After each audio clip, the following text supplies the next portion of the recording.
नमस्कार, मैं डॉक्टर नीरज भूटानी हूँ, संतोखबा दुर्लभ जी अस्पताल जयपुर से।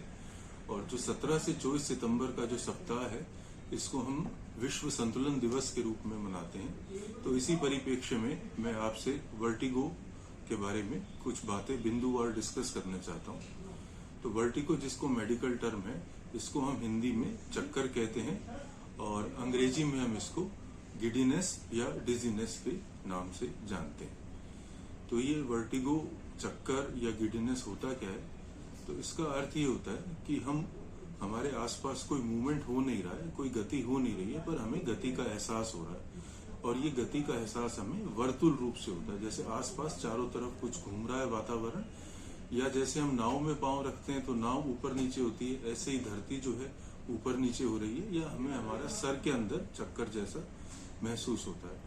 तो इसको हम वर्टिगो, गिडीनेस या चक्कर के नाम से जानते हैं। अब ये ऐसा होता क्यों है, इसका कारण समझना आवश्यक है।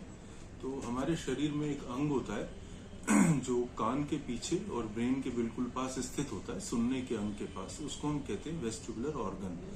तो वेस्टिब्यूल का जो शाब्दिक अर्थ होता है वो होता है द्वार या दरवाजा, और ये द्वार पीछे खुलता है 3 पाइप नुमा या गुफानुमा स्ट्रक्चर्स में।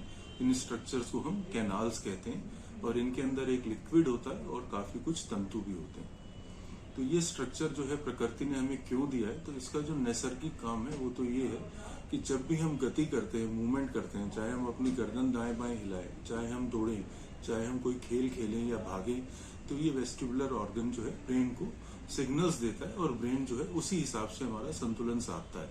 अगर ये अंग नहीं हो तो जैसे ही हम मूवमेंट करेंगे हमारे गिरने की संभावना रहेगी। अब जो हमें वर्टिगो या चक्कर या गिडीनेस की बीमारी होती है, वो इसी अंग के डिसफंक्शन या इसमें खामी आ जाने के कारण होती है। तो जिससे होता क्या है कि हमारे आसपास कोई मूवमेंट हो नहीं रहा, पर ये ऑर्गन ब्रेन को कुछ इस प्रकार के सिग्नल भेजता है कि ब्रेन इसको इस तरीके से परसीव करता है, हमें आसपास चारों तरफ मूवमेंट होता हुआ नजर आता है। इसको अगर हम एक बचपन के खेल के रूप में समझें, तो जैसे बचपन में हम गोल गोल घूमने का खेल खेलते थे, तो जैसे ही हम घूमना बंद करते थे, कुछ सेकंड तक हमें आसपास चक्कर महसूस होते थे, क्योंकि वेस्टिबुलर ऑर्गन को कुछ सेकंड एडजस्ट होने में लगते थे कि अब हम घूम नहीं रहे।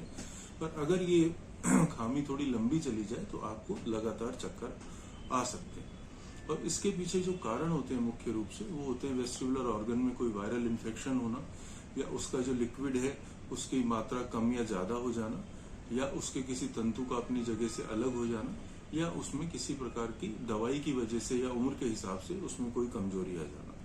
इसमें यहाँ एक और महत्वपूर्ण बात मैं आपके साथ शेयर करना चाहता हूँ कि ये जो भी वर्टिगो या चक्कर होता है, जैसे ही हम गर्दन दाएं बाएं करेंगे तो ये वर्टिगो अचानक बढ़ेगा, क्योंकि जो हमारा ऑर्गन है वो कान के पास स्थित है।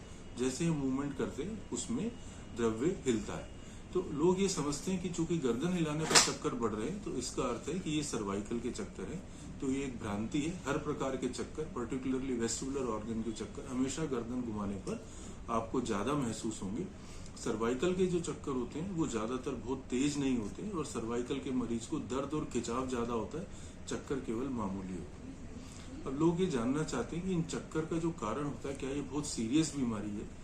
ये बहुत सीरियस बीमारी तो नहीं है। इसके पीछे ऐसे कारण तो नहीं होते कि कोई जान को खतरा हो जाए या डिसेबिलिटी हो जाए, पर हालांकि ये परेशान करने वाली बीमारी जरूर है, क्योंकि अगर चक्कर की स्थिति रहेगी तो आपको संतुलन अच्छा महसूस नहीं होगा, तो आप गाड़ी चलाने में डरेंगे, आप कहीं बाहर जाने में डरेंगे, तो आपके जीवन को इस रूप में, डेली एक्टिविटीज के रूप में ये अफेक्ट कर सकती है। इसलिए इसका इलाज जरूरी है।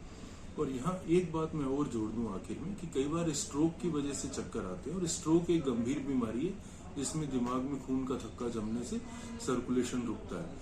तो स्ट्रोक वाले चक्कर को और वर्टिगो वाले चक्कर को आपस में भेद करके डिफरेंशिएट करना जरूरी है, और इसके लिए आपको डॉक्टर से संपर्क करना चाहिए। फिर भी कुछ मोटी मोटी बातें मैं आपको बता देता हूँ कि जो स्ट्रोक वाले चक्कर होते हैं उसमें मूवमेंट के अलावा शरीर में लड़खड़ाहट भी होती है, और आपको एक तरफ गिरने जैसा लग सकता है या दोनों तरफ गिरने जैसा लग सकता है।